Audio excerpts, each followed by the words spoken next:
Dear students, आज की video का हमारा टॉपिक है factor affecting the financing decision. अपनी लास्ट वीडियोस में हमने किया था कि फाइनेंसिंग डिसीजन क्या है और ये फाइनेंशियल डिसीजन से अलग कैसे है। तो ये डिफरेंस वाला क्वेश्चन भी मैंने आपको लास्ट वीडियो में कराया था। अब हम देखेंगे कि फाइनेंसिंग डिसीजन करने के लिए, सही डिसीजन लेने के लिए उस पर कौन कौन से फैक्टर्स अफेक्ट डालते हैं, कि मतलब किन बातों को ध्यान में रखते हुए हमें फाइनेंसिंग डिसीजन लेने चाहिए। तो फर्स्ट ऑफ ऑल, कॉस्ट।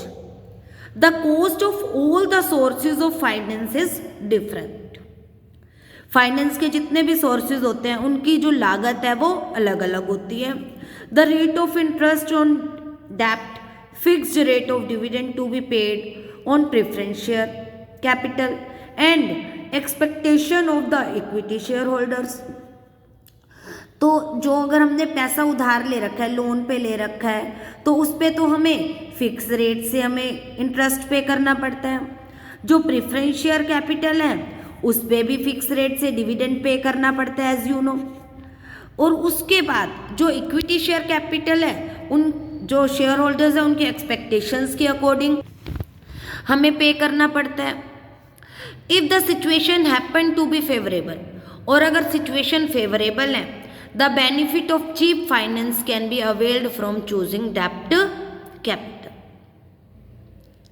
अगर सिचुएशंस मतलब कि अगर हमारी कंपनी पे लोगों को बहुत भरोसा है तो हमें सस्ती पूंजी का ही फ़ायदा लेना चाहिए, यानी कि डेप्ट कैपिटल का फ़ायदा उठाना चाहिए, डेप्ट कैपिटल से पैसा अरेंज करना चाहिए। रिस्क, डेप्ट capital is most risky and from the point of view risk it should be not used.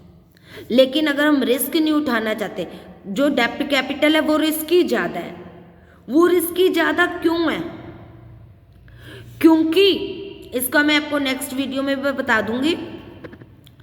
क्योंकि जो डेप्ट कैपिटल है ना, जो जिन लोगों से हमने पैसा उधार लिया उन्हें हमें एक तो फिक्स रेट से ब्याज देना ही पड़ेगा, चाहे हमें प्रॉफिट हो या ना हो। सेकेंडली, वो अपना पैसा कभी भी वापस मांग सकते हैं, तो इसीलिए उसे रिस्की माना गया है। Flotation cost, from the point of view of flotation cost, retained earning is most appropriate source. तो यहाँ पे 1 मार्क्स में आपके किस तरह के क्वेश्चन आ सकते हैं कि डेप्ट के रिस्क के पॉइंट ऑफ व्यू से आपको सबसे मोस्ट रिस्की कौन है ये पता होना चाहिए।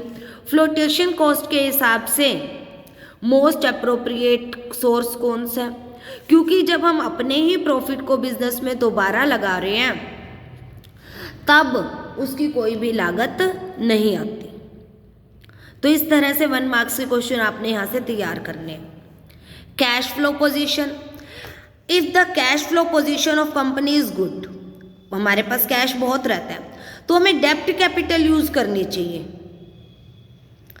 इससे क्या फायदा होगा, हम इंटरेस्ट भी इजीली पे कर पाएंगे और रिफंड भी कर पाएंगे।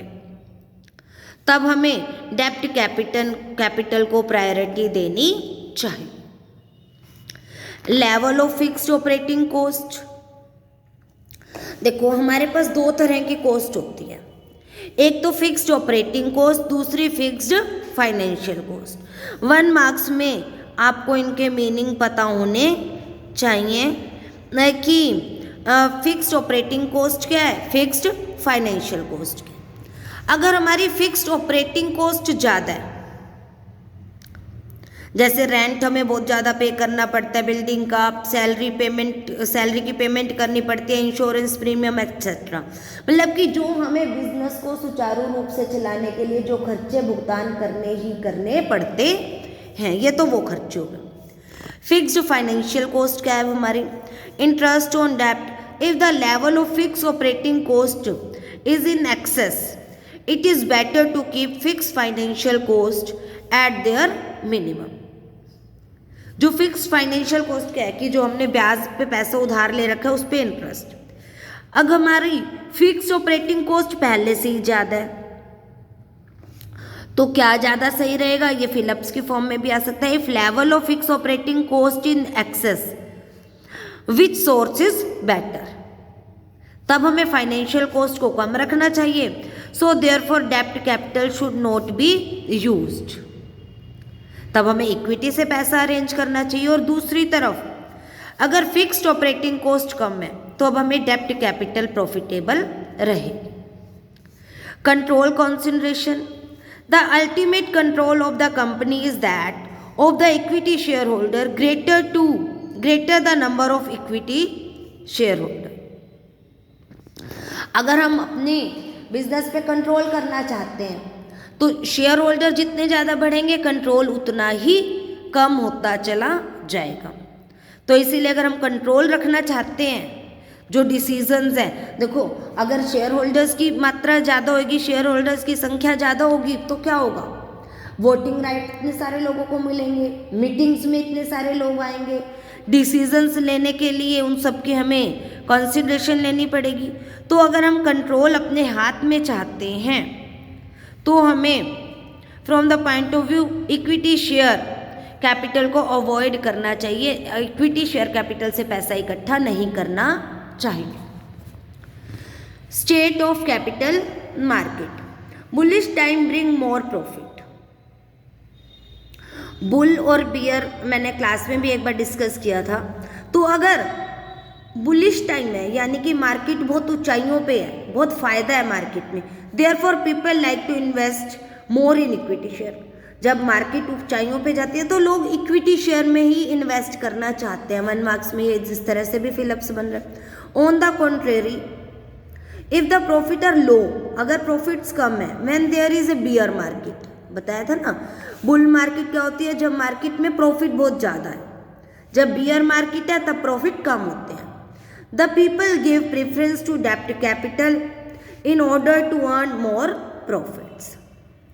तो ज़्यादा प्रॉफिट अर्न करने के लिए जो लोग हैं वो डेब्ट कैपिटल को प्रेफर करते हैं, तब हमें डेब्ट कैपिटल यूज़ करनी चाहिए। तो ये सभी फैक्टर्स थे जिन्हें हम ध्यान में रखेंगे जब फाइनेंसिंग डिसीजन लेंगे।